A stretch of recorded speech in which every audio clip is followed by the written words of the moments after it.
Hi, welcome to Fiber Chats. I'm Irina, I'm the host here, and my guest today is Jo Luttazi. I met Jo at H&H convention, trade show, and I begged her to be on my channel. So I know you guys gonna love her. Please welcome Jo. Welcome. Hi. Yeah, I was very excited to meet you at H&H. Alex from Alex's Crafting introduced me, and I've watched some of your interviews since. I have a lot to catch up on. You're very busy, like we were just talking about before. Well, Alex was one of the first guests of my channel, and I remember seeing her costumes and just being blown away. And then I saw that red dress at H&H, and I was like, oh my God, I have to have this girl on my channel. Let's talk about the very beginning. Like, when did you start crocheting? I started crocheting when I was 12. It was part of a Girl Scout project. We were working on our silver awards, so we were making items for a children's hospital in Sierra Leone. And originally we were supposed to sew these items, and I was sat at the sewing machine, my mom's old sewing machine, but no one in my family was really good at sewing, so I was very intimidated. And then somebody's grandma came to the troop and was like, "How about I teach you guys how to crochet so you can make some crochet blankets?" And I sat down with the crochet hook and yarn, and I was like, "This is miserable. I can't figure this out either." But then when I went home, I was like, hook and yarn or scary machine that I think will hurt my fingers somehow. So I sat down and I sat in front of YouTube for a bunch of hours and I figured out how to make a granny square blanket. And I originally was like, I'm gonna make what I need to do for Girl Scouts and then I'm done. I don't have to worry about it. But by my fourth blanket, I believe, I was like watching movies and just kind of crocheting, and I was like, oh, I really enjoy this. And that was right before I started middle school, I believe. So when I went into middle school, I started bringing crochet with me to class, and I was realizing, oh, I'm focusing better. I think I'm also doing better in school. And then I slowly was very nerdy, and I was like, oh, I want to crochet things I see characters wearing. I want to crochet this character from this TV show. And I literally just got hooked. Well, what was the first like real costume? Like, how old were you for that? And like, what was it? My first non-crochet costume was Bowser from the Mario games, which I later crocheted in 2017 so I could do a yarn rendition. The first fully crocheted costume I made was the Scarlet Witch, and I made that in a week to wear downtown to DC for an awesome con event. And at that event, the MC was like, "Oh, we have the Scarlet Stitch here." So that became my name, my brand. I loved it from the very start. I also really like the character, the Scarlet Witch, so it was easy to be like, this is me. Prior to that, I would make some scarves. You know, Velma from Scooby-Doo was wearing a sweater. I was kind of in the mindset of I can only make the yarn things that would be yarn things in the show, the comic, the movie, so like hats or stuff. And then I wanted to get into like really intense cosplay, and I just couldn't figure out how I would sew that since I still was exclusively crocheting. And then I was like, wait, why can't I just crochet my full outfit? And I just continued doing that from there. There were a couple outfits where I would sew like a couple pieces. I made one figure skating look where I sewed the pants because I didn't feel like crocheting pants at the time. And then the top was crocheted. But for the most part, I would just rely on my crochet skills instead of learning anything having to do with sewing.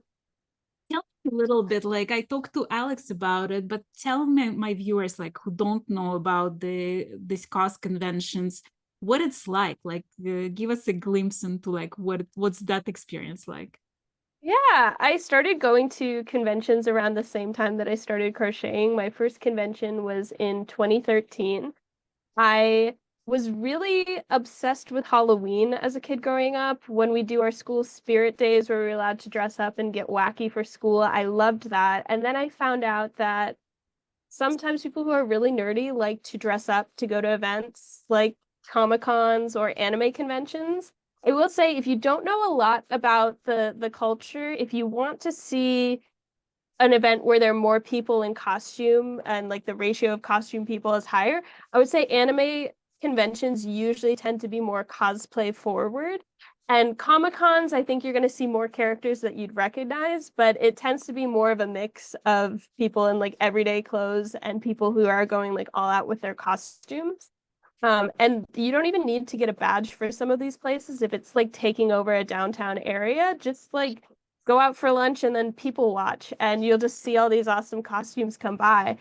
And it's really interesting because I'd say the majority of people who are interested in cosplay are people who are doing it as their hobby, and they sort of become, there's this like ongoing idea where like you look at the credits of a movie or something and you see all of these names behind all these people like to transform an actor into that character, but then the cosplayers become the wig department, they become the makeup department, they become every part of that themselves. And then a lot of these people have pretty, I don't want to say boring day jobs because I'm sure some of them enjoy what they do for their job, but it's a completely different way to express themselves. And I kind of treated it as like my time to really like, even though I wasn't being myself, I was literally dressing up as another character. I felt the most myself, and it was a really fun way to learn to express myself. Well, going from that first costume to the red dress, and I'm talking about the red dress, but it just like it was absolutely epic. Say the wig I did. I have a blonde wig.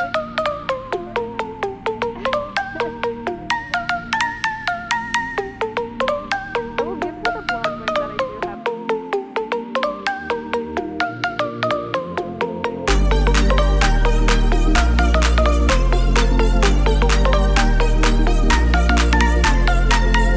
And I put the pictures here so you guys can see for yourself and judge for yourself.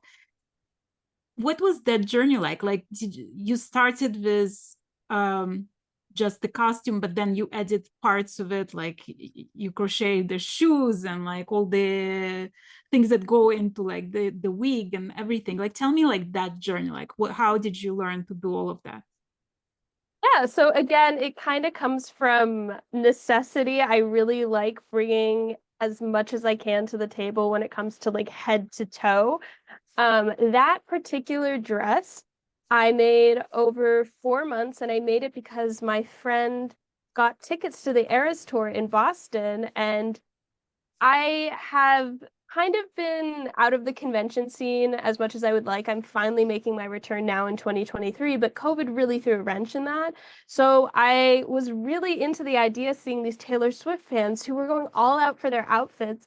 And I actually talked to my friends. I was like, you know, this is kind of like a Taylor Swift Comic-Con. People are spending time making costumes. You guys would be really great cosplayers. Like, join me, come to the dark side sort of thing. So then I was like, I'm gonna be just as all out. I considered myself like a casual Swiftie. I'd been listening to Taylor Swift from a young age, but it was definitely more my sister who was very into Taylor Swift when we were younger. And when I work on projects, I like to watch TV shows, the movie, whatever I'm working on, I will fully immerse myself while I'm stitching it. And this garment took me months to make. So by the end of it, I now consider myself to be quite a hardcore fan. And I wanted to really reflect that. So I picked out a dress for my favorite era of Taylor Swift, which is the Fearless era. And it is a dress that she wears when she performs the song Love Story during her Fearless tour. And I liked it because it was kind of romantic. It was this ball gown, and I had crocheted a gown the year before. It was my Rococo inspired gown, and I was like, I can do this. I have enough time. I'm gonna put effort into it, and I want it to be even better than last time. So I want all the embellishments I can. I'd already seen all these Swifties like buying out rhinestones at the store. I was like, okay, mine has to sparkle. And of course, I'm interpreting something that was originally sewn into crochet. So like the skirt on top had this really ornate fabric, and I was like, all right, that's where I'm gonna add all the sparkles. I'm gonna kind of do some fun stitching, but I want you to see that the skirt underneath is crocheted as well. So I crocheted 2 skirts, and that ended up saving me in the end because when I went to the Eras tour, had I worn the main skirt underneath, that's really just a giant blanket, and I would have probably passed out from heat exhaustion. So for the concert, I crocheted some cotton shorts, and then that worked out because, like you mentioned, the boots, I didn't end up crocheting the boots, but I painted them, and I got these really fun cowboy boots that were originally beige, and I painted them to match my outfit. And then I also have now gotten into working with leather and stamping leather to make these boot chains. so that I could get boots that say love story. And now as I'm getting ready for other concerts, which I'm similar treating as like, I want to crochet something very fun for these. I want it to be like a look. I'm making boot chains to go with this, or I'm thinking like maybe I could start making chokers. Like I've adopted this new skill that I'm going to keep in my repertoire. Just like rhinestoning was something I hadn't really done on a crochet garment before. I actually learned from another crochet cosplayer, Adorkable on Instagram. She had told me years ago that the way that she adds rhinestones is because she uses acrylic yarn for a lot of things. If you use like a heat gun, it'll melt it to the acrylic yarn. The acrylic yarn will melt too. And it's just really solid. I was like, this is great. I used the heat for some of them, and then some of them I used E6000. I plan to go in and add some more beading because I am going to bring this to New York Comic Con in October this year. I don't know how long I'll be able to wear that because it is pretty heavy with both of the skirts. But I really poured my heart into this garment. I also at the time knew that I wanted to bring it to H&H. So I was like, this is my chance to show off what I can do with crochet. So every time I thought maybe I could add this, I was like, yes, let's just go with it. And push myself. And I think that that was the most challenging project I've ever done, but it was very, very exciting when it finally came together and I could actually try it on. Well, I mean, is it hard to stop embellishing because you have like it's not like a Yeah. body costume, right? Like you go from show to show with it. Mhm. Is it hard to stop yourself and say this is perfect, like this is as it's gonna be? Yeah, I definitely have the tendency to really want to make stuff as ornate as possible. I think I am able to reach a point when I am done embellishing, when I start getting really excited about the next project. So I have some things I'd like to add to this dress before New York Comic Con, but more of the things are going to make it like wearable. There are a couple spots where I'm like, I could just adjust that there. I do plan on using up even more of the rhinestones that I have left over because I got to add more sparkle. But I actually plan on making another Taylor Swift outfit, which will involve beading and sparkles and all of that. So it's easy to transition once I have like a new mission.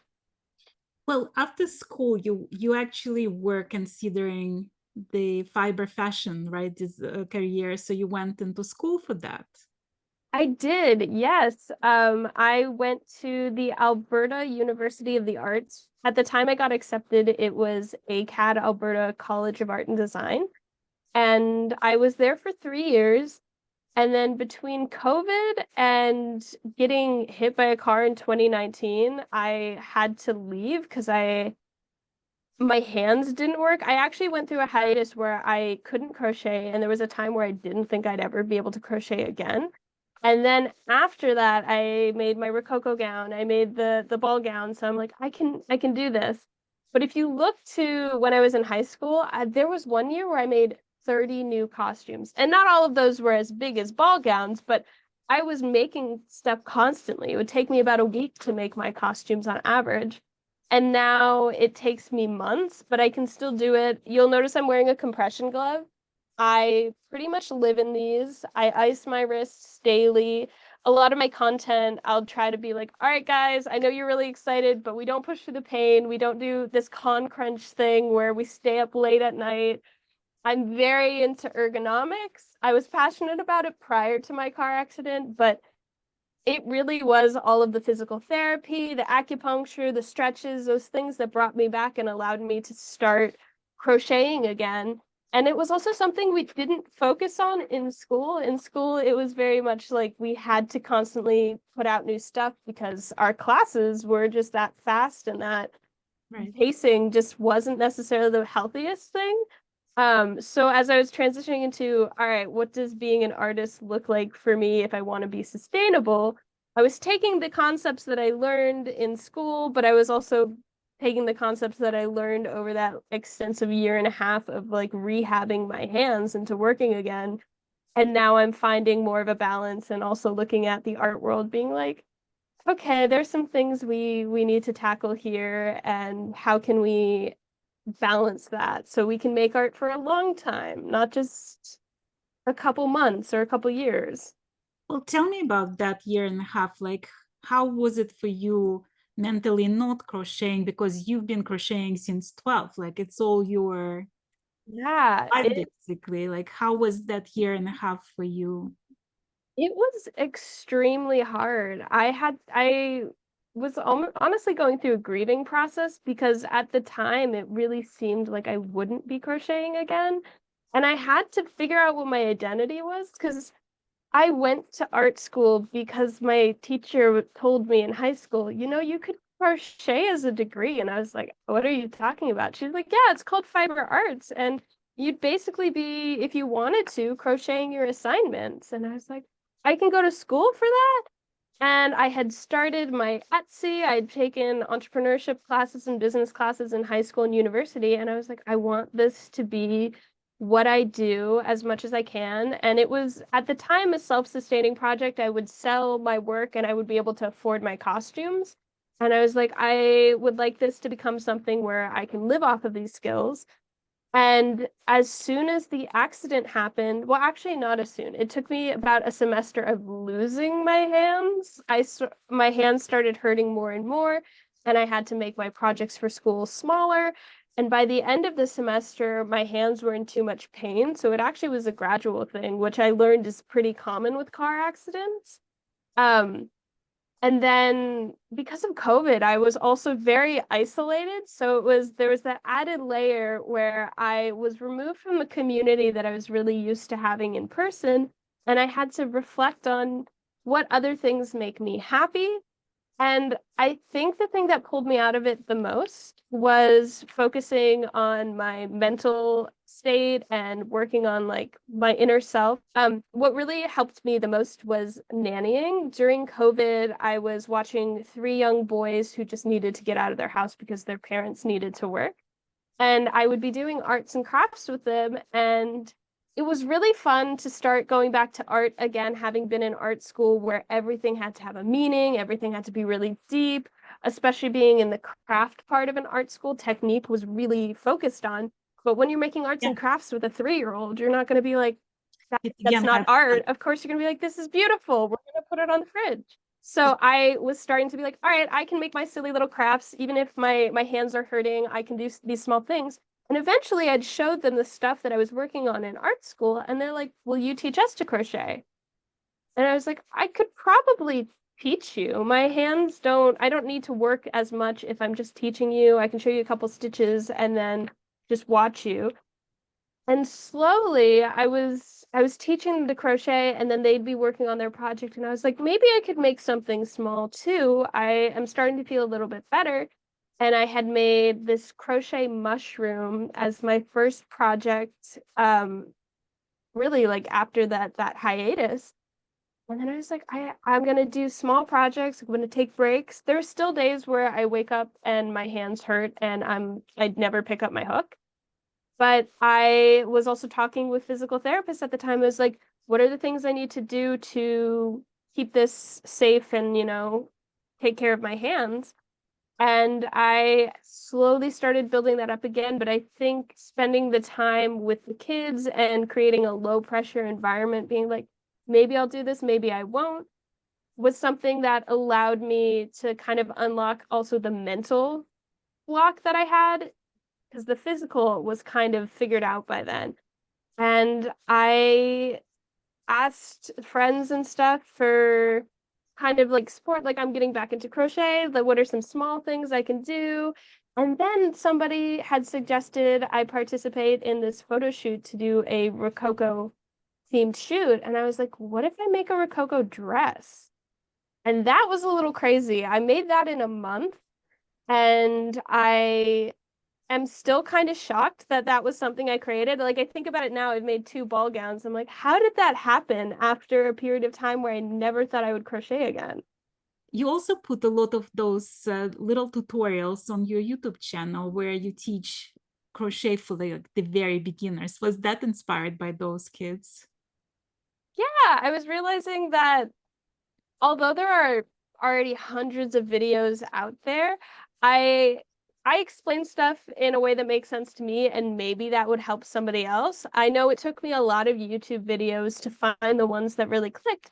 And some people may see my tutorial and not understand it and need to find another one, but if that helps one person, I'm more than happy to put that out there. And something that I hope is that since people see my crochet cosplays online, they go to my page and I can help them crochet their cosplays too. I found when I'm teaching people, if they have the project they want to make in mind, then they have that goal to push through, because learning to crochet is incredibly difficult for most people. It's really complicated. Figuring out how you hold your hook, getting used to just thinking in a way where crochet makes sense. Like, it's not easy. And I remind people of that, but it's easier when they say, I want to make this, to go, I know this is hard, but it's going to be so cool when you finish this project. Just keep focusing on the project. Well, you mentioned to me that you had that mindset of like what's possible, and then you sort of change it to like, I can make everything and nothing is impossible with crochet. But like, to me, it's still a little bit mind-boggling. Like, I mean, I understand it in theory, but I can't even imagine, because you coming up with all this, like the craziest ideas of what you're gonna crochet, and somehow your hands know how to approach it, like how to start. A lot of people, when they think of like knitting or crocheting, there is a pattern, you follow the pattern. You like break all these laws. You just like free crochet, freehand crochet, like everything. What do you think, how's your brain works different from the rest of the humanity? Like, what makes you so fearless? I think I used to tell people when I was younger, I'm like, I think in crochet, I'll be watching a movie and I'll be like breaking down how I would work on it. But I will say, although I'm still not a seamstress, I have this textbook on sewing and pattern drafting. And when I considered making my crochet pieces, I was looking at it as if they were like the flat pieces that you would sew together, because I then would just stitch the pieces together. And that kind of trained me to break down things into geometric pieces. And to this day, I still tend to use like a single crochet, a half double crochet, not super fancy stitches for most of the things that I want to be structural. So the stitches themselves are pretty simple. It's just how I end up adding all the pieces together that makes it seem a little bit more complex. And then also when I was in art school, yes, I could make clothes, but the things that really grabbed attention of my peers, which would push me to try to do that again, would be to transform things that weren't normally stitched into soft architecture or soft art. So that was the time where I was like, all right, it was also the time where I had teachers who were anti-costume. I know there are some drawing teachers who don't like fan art, and this was kind of just the fiber equivalent of that, which I think is very silly. So I was kind of discouraged from making costumes in school. So I started focusing on making other things. Like I crocheted chandeliers for a media arts class. I added lights and it lit up on command when you walked it over to it. I participated in a fashion show with a local makerspace in Calgary, and I learned how to add lights to a garment and program them. And then I was like, okay, everything is still coming back to crochet, but I'm kind of broadening my horizons and how can I implement this into my crochet.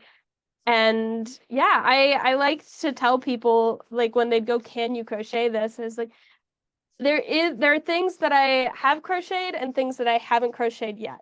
If I put my mind to it, I'll figure it out. And then what you don't see is there's a lot of trial and error. I frog things all the time, going, oh, I wish that worked. And I do sometimes try to document it for transparency to show people now, because I am transitioning into, I want to be teaching how I make these more complex pieces instead of just the beginner stitches. But it can be really frustrating sometimes to think you know how something works and then have to completely start from scratch. Well, a lot of people, when they talk about arts in general and fiber art specifically, it's sort of like viewed almost as, you know, you either a starving artist or you're doing it as a hobby and you have a full-time job. How Mhm. did you approach that? Like how, like I know you mentioned that you were taking some business classes and things, but like how do you approach that? How do you make it a sustainable career? Well, I will say right now it's not my career. Um, I have just kind of tried to pay attention to what the art world is doing. an interesting time in art school where some of the teachers were very into fine art and kind of approached it as your goal is to be in a gallery to make it as an artist, and then you'll be selling to art collectors, which seems really glamorous, but also it was very intense. And I don't really necessarily feel like I'm trying to make work that goes in a gallery. And then I had other teachers who were like, all right, you're in the School of Craft. So the traditional path would be to sell at art markets or farmers markets, go to different vending events.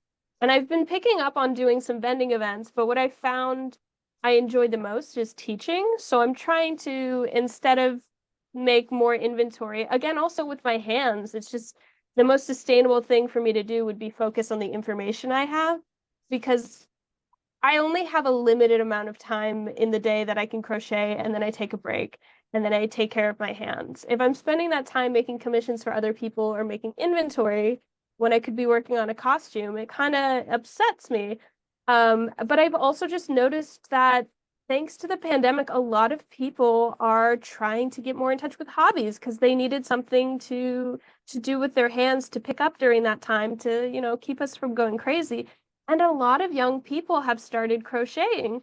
And it's really great to see that. And I love to be like, all right, let's make costumes. Or online, I'll post things like I crochet my cosplays, and people are like, you're allowed to do that? I'm like, yes, please join me. I'll hold your hand through the whole process. I'll break down how I would do it for you. And I get excited about teaching, and I think being excited about that will reflect a little bit more than when I go to the markets. It's nice to talk to people and show them my work, but I'm really more interested in teaching them how to make it themselves. And I love the way you teach, because like I watched all your YouTube videos and I'm not great at crocheting. I mean, I understand the basics of it, but like it's not something I do on a daily basis.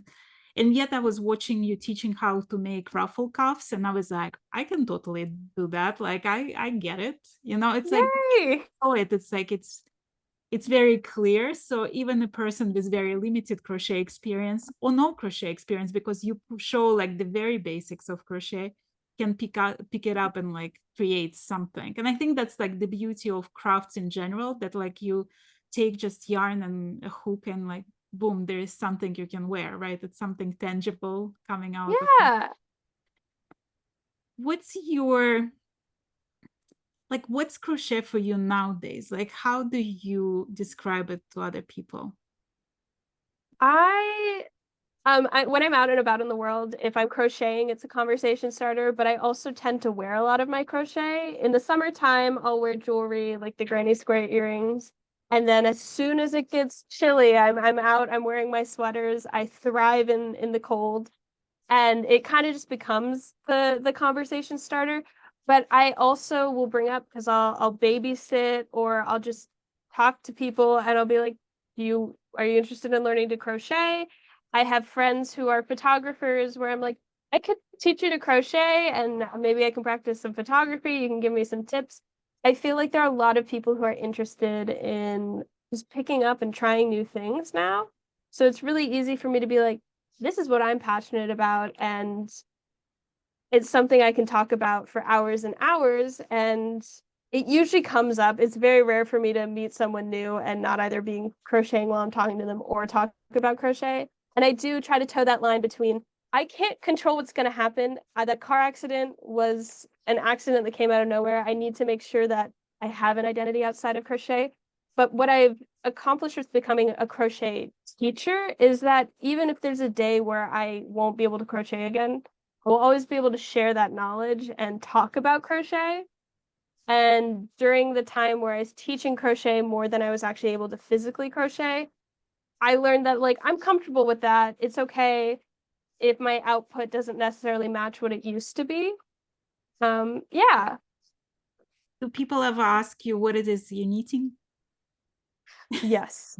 Yes, but I do feel like recently there's been an uptick in people who ask what I'm crocheting, and since I had just grown up hearing people ask me what I was knitting, I kind of sometimes do a double take. I'm like, oh, it's crochet. So if they say crochet, I'll ask them if they crochet themselves, because I feel like only the people that crochet know that, but some people are like, no, I know somebody who crochets, so I know the difference. Let's talk about your personal yarn stash. What does it look like? Right now, it looks like bins of mostly acrylic yarn that has been given to me by community members and people that find out that I crochet and they're like, here you go. My grandma used to do this. I've been holding on to the yarn. And then I have some nicer wool that was given to me by another friend who is like, I wanted to save this for somebody I knew would use it because this was expensive. I collect some very nice yarns. Like at H&H, I did quite a bit of shopping, and it was very exciting to get these beautiful hand-dyed yarns. But I also get intimidated when I work with the higher end yarns because the price is very high. So my go-tos for when I work on cosplays tend to be acrylic yarn because I need a lot of yarn for these projects, and it's just what I can afford. And yeah, it's a little bit out of control. And it's my second go at my yarn stash because when I first was like, I can't crochet anymore, I got rid of my stash in Calgary before I moved home. This lucky person, I gave 6 extra large trash bags full of yarn that I don't understand how it fit into my apartment to begin with. She had to like bring a pickup truck because she's like, oh, my car won't fit all of this. And then when I got home, I had more yarn too because it just had been accumulating since I was 12. So I was shipping out mystery bags of yarn to get rid of my stash because having it around was this physical reminder that really upset me. But now I'm like, okay, you can give me yarn again. I have to, and within like a year, I'm now up to like my neck in yarn. And it's nice to have that. And I also use it when I teach kids and stuff because I have so much acrylic yarn and people are giving it to me for free.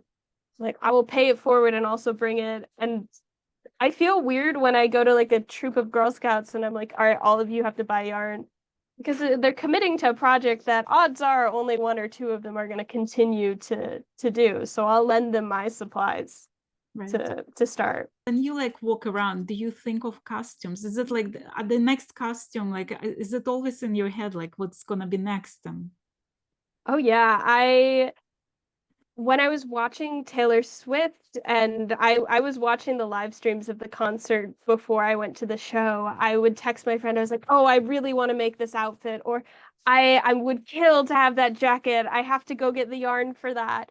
But also with the return to conventions, I know that like in X number of months, I'm going to be at this event. And a lot of the stuff I do, I pull from pop culture. So I'll be going to a movie and I'll be like, this is what I'm gonna wear. And it's really exciting. So yeah, I'm always thinking about what's coming next. Halloween is just around the corner, and that's usually the time where I put the most pressure on what am I gonna wear. This year for Halloween, I'm going to make a vampire Barbie doll that was released with a Haunted Brides collection. And it's this really glamorous, like massive coat and this pretty like black and red dress. And it's just such a fun look for Barbie because I was considering making it for the Barbie movie. right. I'm also going to be dressing up as Alan from the Barbie movie because his shirt, I was like, this looks like it could have been crocheted. I totally can make that in crochet, and I'll be wearing that for New York Comic Con. Well, how do you keep track of those ideas? Like, do you take pictures? Do you write them down? Yeah, I will print out the pictures of the costume that I'm working on when I sort of draft out my plan of attack and I work on those little pieces. And I have Pinterest boards of the costumes that I want to make as I like assemble pictures. I'll try to get screenshots if it's a movie or something from different angles. I always love when costume designers and the character designers will put out their like concepts. And it's so nice when they do like the front, the back, and the sides because they know that like cosplay is becoming a really big thing. So people are looking for those details. And I also just always have an ongoing list. Sometimes I'll be out at the store and I'll just think of something so my phone has tons of lists. I usually go about the end of the month and I look at like all of the notes that I've made and I'll kind of be like, all right, time to combine it all into one list. When you come to conventions, so when you come to places like H&H and you see other cosplayers creating their costumes, what does it feel like? Like when you look at other people work, do you look from the point of like you getting inspired by that? Do you see things that you would have done differently? How do you look at that? Oh, absolutely. When I talk to other yarn cosplayers like Alex's Crafting or Adorkable, like I mentioned before, we're talking about different stitches that we can do. And from the yarn perspective, there's a lot of just technique swapping, and then I will implement these things in my work. But I also find it really interesting to talk to cosplayers who work in a completely different medium. Like there are people who will turn foam into armor, and we call that foam smithing. And I'm trying to get yarn smithing to be a thing because I think it sounds really cool. The foam smiths have their thing. And I've picked up more on different tools that I can use for myself. I've talked to some people who work with electronics, and that's something I'm working on bringing into my costumes more. And everything just kind of to me is like, how can we like change like how we work? There's one tool that I think is so amazing. I'm actually gonna grab it. It's on my desk. Um, this is a helping hand. It's got these little alligator clips. It's used a lot in electronics. So people who work in that sort of makerspace world and sometimes in jewelry too will have these, but this I think is so helpful because it acts as like an additional hand. And I would not have known about this unless I were in like the engineering electronics space. And I'm like, we need to swap our concepts and our tools. So it was really cool talking to the other cosplayers at H&H about their costumes. I'm always excited to learn how people make things. And even if I end up not working with foam or something, when I hear about the time and effort that goes into their craft and I see it on a convention floor, I just have more appreciation for what they do. How people react when they see you in your costumes? It's really exciting. People who crochet themselves will be very excited. They go, "Oh, it's crocheted." They're the people who go, "Oh, she knitted that," and I'll be like, "I crocheted it," but it's cool. So there are people who are like, "How did you do that?" And we immediately jump into this stitch is this. This is what I worked out of, and then there are people who are like, "I didn't know you could do that."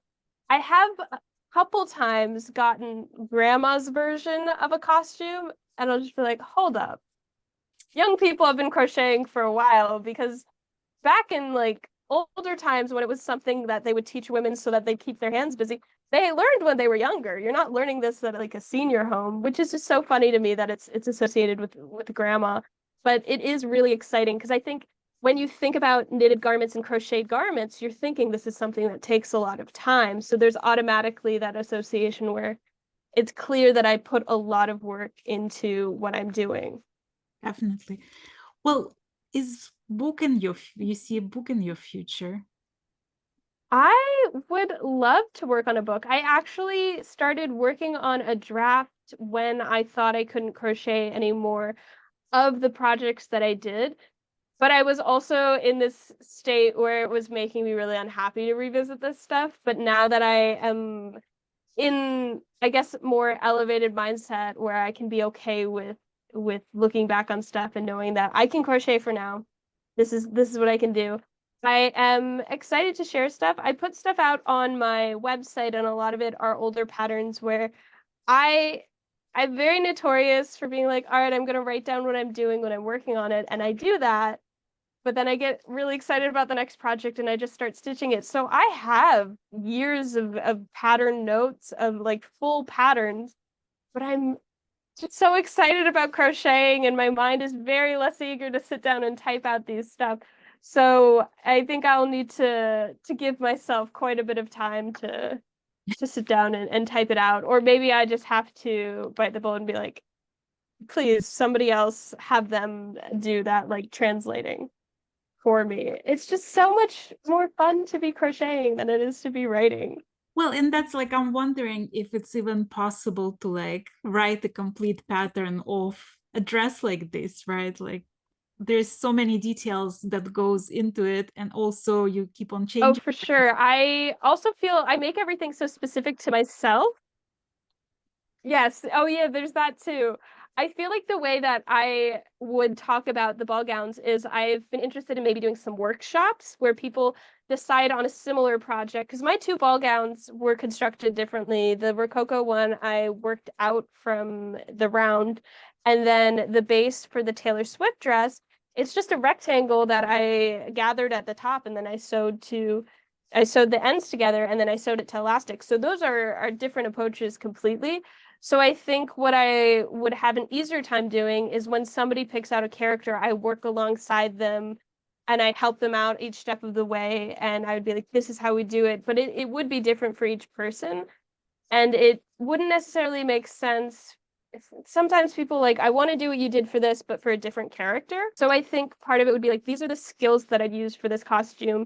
And less so, this is the 100-page long pattern for every individual thing. And I'd like to focus on the techniques, which I think is something that a lot of cosplayers do when they put out their own tutorials and stuff. They're like, this is how I do this part so you can put it on your costume. Not necessarily, this is how I make this costume so you can make the same costume. Right. I recently put a reel on Instagram about everything that you can find in my project bag. If somebody was speaking to yours, what would they find? Like, what's your must-have tools? What do you have in it?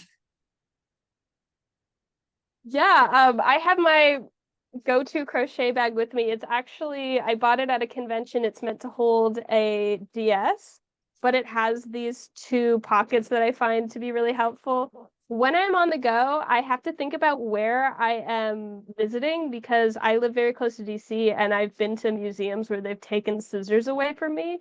Even if I have a massive bag of yarn and I'm like, clearly I'm just crocheting. I'm not a threat to the exhibit, but they'll confiscate things. So depending on where I'm going, I'll have different yarn cutter with me. But I like to have enough so I can do my project start to finish. If I'm working on plushies, I won't carry around stuffing. But if I'm working on a garment and as soon as I finish it, I want to wear it, I'll have my needles with me so I can weave in the ends. I have a bunch of different hooks. I like to have multiple, and I like to carry an extra skein of yarn so I can teach people if they feel like picking it up or demoing. And I also try to make sure that my hooks have some sort of ergonomic grip on them. I have been really into these foam grips that I found on Etsy because they're really lightweight. Yeah, and then I have some like other things with me that are maybe a little bit like goofier that I just think is fun. Like I have this tiny little alien dude. So yeah, I carry around hooks. I have the little like extra guys. I also carry earplugs with me because sometimes I want to just zone out and crochet. It's kind of I don't like leaving the house without yarn. Even if my hands are hurting, I will still kind of have that protective blanket. I learned I also use yarn to sort of regulate my emotions. If I get really overwhelmed, I'll step out and crochet and it can help me not panic. So it's kind of like a safety net for me when I leave the house. Well, if you think about your like average day, how much you think about crochet? I definitely think about crochet every day, even if I'm not actually stitching. I talk about crochet constantly on my social media. I am very active on TikTok. I'm active on Instagram. So I'm usually talking to people about crochet if they have crochet related questions. I spend a lot of my time thinking about crochet and what I'm going to make. So I also try to balance it out with like reading stuff that's not crochet. So I can be conscious of kind of balancing it out. But yeah, a lot of my day I'm thinking about crochet. Well, I hope to see that Barbie costume when you're done with it. I would love for you to send me pictures of it. And it was so lovely to meet you in person and to see that costume in person. It was just like absolutely the highlight of that show. For me, it's like it was unforgettable experience. And I'm so grateful Thank that you you so agreed to be a guest of my channel. It was lovely to get to know you a little bit better. Yeah, this was my first time getting to speak in more of a yarn context, and H&H was kind of the first time I was at a yarn show or like a trade show like that. I always sort of occupy the cosplay and the nerdy world, but I am part of both worlds. Definitely. Well, thank you so very much. Thank you. And I hope to see you soon somewhere. Yeah, that would be awesome. Thank you.